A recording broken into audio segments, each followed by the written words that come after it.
और विधायक प्रदीप चौधरी जो कालका से विधायक बने थे, जिनकी सदस्यता को रद्द कर दिया गया था, उनको लेकर खबरें अभी तक की खबर पर उनकी सदस्यता, विधानसभा सदस्यता की बहाली को लेकर जो खबर थी उस खबर पर मोहर लगी है। प्रदीप चौधरी की विधानसभा सदस्यता बहाल की गई है। 19 अप्रैल 2021 से सदस्यता बहाल की गई।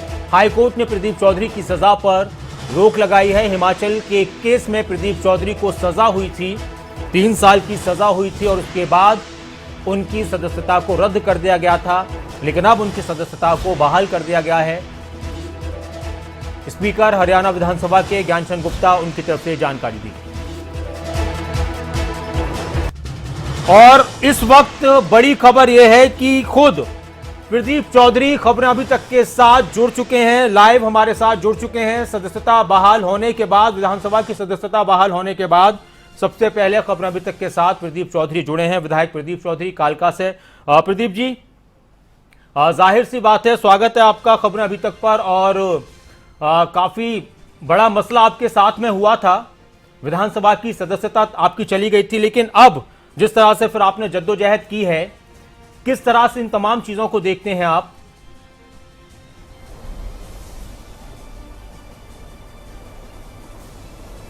नमस्कार जी नमस्कार। जो मेरी इंटेग्रिटी पर, मेरी विश्वसनीयता पर तो जो सवाल प्रश्न चिन्ह खड़े हुए थे, तो माननीय उच्च न्यायालय द्वारा जो फैसला दिया गया, आज वह सभी प्रश्न चिन्ह जो स्पीकर साहब ने भी आज उस सदस्यता को बहाल करने का काम किया, वह सभी प्रश्न आज ख़त्म होते हैं। और मैं हमारी जनता की जो जन भावनाएं जुड़ी हुई थी, बहुत हमारे मतदाताओं की जो बहुत परेशान थे, मेरे समर्थक, मेरे मतदाता, आज उनकी दुआएं भी मेरे साथ थी। मैं उन सभी का भी बहुत बहुत आभार व्यक्त करता हूं। और जहां तक मेरा जो फैसला आया था, यह 19 अप्रैल को आया था और हमने 26 अप्रैल को जो कॉपी हमारी स्टे की माननीय उच्च न्यायालय द्वारा हमें मिली, हमने वो स्पीकर साहब को जाकर मैंने प्रस्तुत उनको दी जी। लेकिन थोड़ा सा हमारी जो जनता थी, हमारे जो मतदाता थे, हमारे समर्थक थे, उनमें कहीं ना कहीं थोड़ा जा इस बात को लेकर एक संदेह था कि जब 28 जनवरी को मेरे निचली कोर्ट ने मेरे खिलाफ दोषी करार दिया था, जो फैसला दिया था, तो उसको लेकर एक सामाजिक तौर पर या राजनीतिक तौर पर एक संदेश जरूर गया कि 2 निर्णय स्पीकर साहब ने लिए। पहला निर्णय जो लिया वह उस दिन तुरंत शनिवार का दिन था और डबल एजी के अपने पास बुलाकर उन्होंने उस जल्दी में वह फैसला किया गया। लेकिन जो दूसरा फैसला किया गया, कहीं ना कहीं इसमें बहुत विलंब हुआ। हो सकता है कि राजनीतिक मजबूरी हो, सियासी मजबूरी हो सकती है, लेकिन इससे थोड़ा सा आप बता रहे हैं कि 26 अप्रैल को आपने लेकिन मेरे मतदाताओं में एक बहुत बड़ी चिंता थी। 26 अप्रैल को आपने स्पीकर को जानकारी दे दी थी आपके लिए जो फैसला हाईकोर्ट की तरफ से आया आपकी सजा पर रोक लगाने के बारे में। हाँ जी। अच्छा, अभी तो 26 तारीख को दे दी, लेकिन मैं ये कहना चाहता हूँ, मुझे स्पीकर साहब से, हाँ बात पूरी कीजिए। मुझे स्पीकर साहब से कोई मेरी दुर्भावना नहीं, मेरा कोई उनसे मेरे अच्छे संबंध हैं, मेरे पड़ोसी हैं स्पीकर साहब, हम एक ही ज़िले से हैं, हमारे अच्छे संबंध हैं। लेकिन जो फैसले में जो विलंब किया गया, कहीं ना कहीं इससे हमारे राजनीतिक तौर पर, सामाजिक तौर पर एक जरूर संदेश जरूर गया कि ये विलंब क्यों, इतना विलंब स्पीकर भी ये कह रहे हैं कि उनकी भी आपसे कोई व्यक्तिगत कोई दुश्मनी नहीं है, वो भी कानून के और नियम के हिसाब से चल रहे थे, इसलिए उनको ये फैसले लेने पड़े जब आपकी सदस्यता रद्द की गई वो, और अभी वाली चीजें भी जो बहाल की गई है, इसमें भी चीजों को देखा गया, परखा गया, तमाम चीजों को।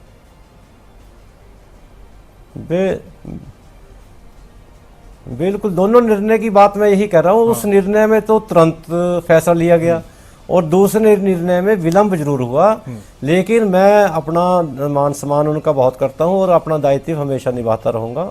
मुझे स्पीकर साहब से पर्सनल कोई गिला नहीं, लेकिन कोई राजनीतिक मजबूरी हो सकती है, कोई सियासी मजबूरी हो सकती है, मेरा ये कहना है। इस तरह से देखा जाए, जो आप पर आरोप लगे थे, अब ये केस तो अभी चलता रहेगा, जी आवाज आ रही है आपको प्रदीप जी? हाँ जी, हाँ जी। जी जी। तो हाँ आप जी, हाँ जी, जी हाँ जी। और आप दोषी करार दिए गए हैं, फिलहाल आपकी सजा पर रोक लगा दी गई आ है। रही है आवाज? हाँ जी। हाँ हाँ। जब हुआ क्या था, थोड़ा सा कोर्ट का मामला है, लेकिन जो ऐसी चीजें जो आप बता हाँ जी, हाँ जी। बता सकते हैं हाँ जी। कानून के दायरे में रहकर, कुछ चीजें ऐसी होती हैं जो कोर्ट में ही हमें बतानी चाहिए, लेकिन जो अभी बता सकते हैं उस मामले को लेकर जो आप बताना ऐसा चाहें। है जी। नहीं, बिल्कुल बिल्कुल, मैं बताता हूँ आपको। हमारे कालका विधानसभा क्षेत्र में गांव पड़ता है पपड़ोहा। पपड़ोहे का एक युवक जो बद्दी में एक सीए फैक्ट्री में था, सीए का काम था उसका, सीए लगा हुआ था फैक्ट्री में। जी वो सुबह सुबह जब जा रहा था तो पुलिस वालों ने उसे कहीं रोका। उसने हेलमेट नहीं पहन रखा था। वो थोड़ा सा हाथ पैर मारने लगा, भी मुझे डंडा डुंडा दिखा रहे थे वो पुलिस वाले। तो वो एक चौंतरे पर चढ़ गया, ट्रांसफार्मर था उसके आसपास। उसने कहा अब भी मुझे मारना मत, डंडा ना मारना। भी मतलब बेइज्जती सी महसूस कर रहा था वो भी एकदम आगे पुलिस वाले। तो वहाँ कोई ट्रांसफार्मर से उसको करंट लग गया, उसकी बाजुएं दोनों उस समय फूक गई। उसके बाद उसे पीजीआई ले जाया गया और 12-13 दिन के बाद उसकी वहाँ पीजीआई में डेथ हो गई। तो मैं उस समय विधायक था। तो डेड बॉडी लेकर वो बद्दी आ गए पीजीआई से, जहाँ ये मामला था। और मुझे भी फोन आते हैं कि आप यहाँ आओ, हम भी इतने दिन हो गए, पुलिस पर कोई कार्रवाई नहीं हुई, कोई मुकदमा नहीं दर्ज हुआ। तो मैं भी वहाँ चला गया। मैं प्रशासन से बात कर रहा था, जो कि जितने भी मेरे गवाह थे, जो पुलिस के गवाह थे, सभी ने ये बात वहाँ कही, गवाहियों में भी कही कि प्रदीप चौधरी प्रशासन से बात कर रहा था। जो डीएसपी थे वहाँ, जो एसडीएम थे या जो तहसीलदार थे, ये बात कर रहे थे कि इस मसले को मुकदमा दर्ज करो, जो भी कार्रवाई है करो। सभी ने गवाही मेरे हक में दी, लेकिन जज साहब मालिक हैं, जो भी उन्होंने फैसला दिया उसके लिए मैं फिर उच्च न्यायालय, माननीय उच्च न्यायालय हाई कोर्ट में शिमला गया, तो वहां से मुझे राहत मिली। बाकी जो अगली कार्रवाई। अच्छा प्रदीप जी, आपको ऐसा क्यों लगा, आपको पूरा भरोसा और विश्वास, आपको ऐसा क्यों लगा? आपने कहा कि आपके जब आपको सजा हुई, जब आपको सजा का ऐलान हुआ तो तुरंत आपकी सदस्यता रद्द कर दी गई, और जब आपकी सदस्यता बहाल की गई, आपकी मतलब सजा पर रोक लगा दी गई हाईकोर्ट की तरफ से, तो उसमें वक्त लगाया। तो ये आपको ऐसा क्यों लग रहा है कि राजनीतिक द्वेष की भावना से ऐसे किया जा रहा है, जबकि कुछ चीजें नियम कानून के हिसाब से होती हैं, या वो नियम कानून के हिसाब से नहीं हुई हैं? ऐसा है जी। नहीं, कानून नहीं, मैं ये कह रहा हूँ फैसले दो हुए। हाँ। स्पीकर साहब ने 2 फैसले दिए, मुझे कोई एतराज नहीं उस फैसलों का, लेट हो गए या जो भी है। लेकिन मैं एक बात कहना चाहता हूँ कि उस दिन तो छुट्टी थी शनिवार को, उस दिन भी एजी साहब को, डबल एजी को बुला के फैसला किया गया। चलो ठीक है, मर्जी है, मालिक है वो स्पीकर साहब। लेकिन मैं ये कह रहा हूँ दूसरा फैसले में विलंब जरूर हुआ, देरी जरूर हुई।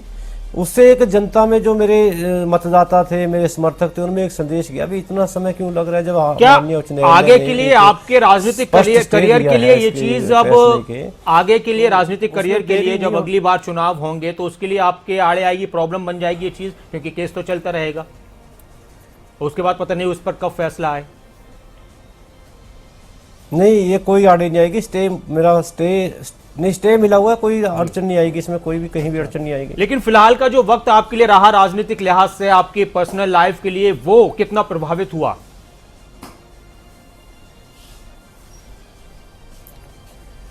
मैंने आपको पहले भी ये बात साफ कही कि मुझे तो जो चलो भुगतना पड़ा जो है, लेकिन जो मेरे मतदाता, जो मेरे समर्थक थे, उनमें एक बहुत चिंता का विषय था, क्योंकि वो सब जानते थे कि मेरी वहाँ क्या भूमिका थी, मैं किस लिए वहाँ गया था और मेरी प्रशासन से क्या क्या बात हुई।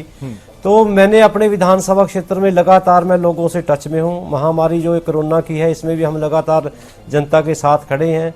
जहाँ जिसको ज़रूरतमंद है, हमने अपना अपना काम, सभी पार्टी के साथियों ने लगातार, हम फिर भी लगे हुए हैं।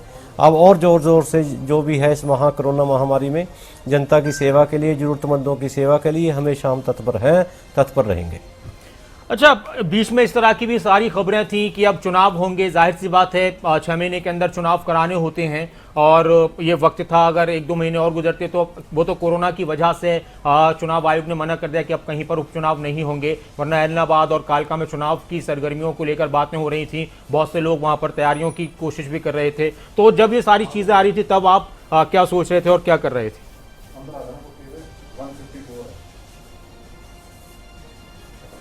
देखो राजनीति है, राजनीति पार्टियां अपना काम जरूर करना था उन्होंने। हमें पूरा न्यायालय पर विश्वास था, मुझे पूरी उम्मीद थी कि स्टे निश्चित रूप से मिलेगा, तो वो उन्होंने अपना काम किया, हमने अपनी जो कानूनी लड़ाई थी वह लड़ी हमने। प्रदीप जी, राजनीतिक आपने बिल्कुल सही कहा कि राजनीतिक लोग राजनीति के हिसाब से चीजों को देखते हैं। आप अपनी लड़ाई लड़ रहे थे, आप अपनी कोशिश कर रहे थे, आप कह रहे थे कि आप बिल्कुल सही हैं, तो आपको उम्मीद थी, लेकिन पार्टी को सोच भी रही होगी उस टाइम पर कि अगर ये चीजें आगे बढ़ती रही तो फिर किसको लाया जाएगा, कौन चेहरा होगा, इस तरह की चीजें भी। तो खैर अब तो आपके लिए सब कुछ बेहतर है,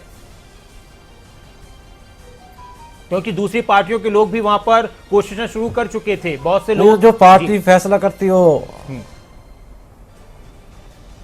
हाँ जी बिल्कुल, तो हमारी पार्टी भी जो फैसला करती है वो मानते हम, जो भी चुनाव जिसको भी लड़ाती, अगर चुनाव आता, लेकिन हमें पूरी उम्मीद थी चुनाव नहीं होना था, 100% उम्मीद थी हमें जी। अच्छा प्रदीप जी, अब स्पीकर से मुलाकात करेंगे आप, और आपने कहा कि उनसे कोई गिला शिकवा तो नहीं है, लेकिन आपको ऐसा जरूर लग रहा है कि आपको जब दोषी करार दिया तो आपकी सदस्यता तुरंत रद्द कर दी गई, जल्दी फैसला लिया गया, और जब बहाली की बात आई तो उसमें वक्त लगाया गया।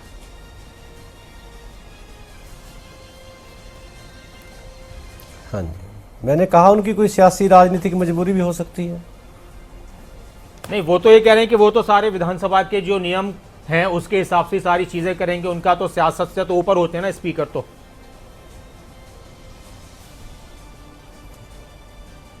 बिल्कुल, मैं तो ये कह रहा हूँ, बिल्कुल मैं स्पीकर साहब का बहुत सम्मान करता हूँ और अपना दायित्व निभाता रहूँगा, बिल्कुल मुझे उनसे कोई ऐसी बात नहीं। लेकिन चाहे जो एजी साहब ने जो अपनी रिपोर्ट भेजनी थी, चाहे उसमें उन्होंने देरी करी। जी, बहुत शुक्रिया प्रदीप चौधरी जी। हाई कोर्ट का स्टे था, इसमें बिल्कुल क्लियर स्टे थी जी। इसमें अब इसमें आगे का आपका किस तरह से बहुत धन्यवाद, नमस्कार जी। बहुत शुक्रिया प्रदीप चौधरी जी खबर अभी तक के साथ जुड़ने के लिए। अगर आपको हमारा ये वीडियो पसंद आया हो तो पेज को लाइक और शेयर करें, और इसी तरह की हर वीडियो सबसे पहले पाने के लिए चैनल को सब्सक्राइब करें।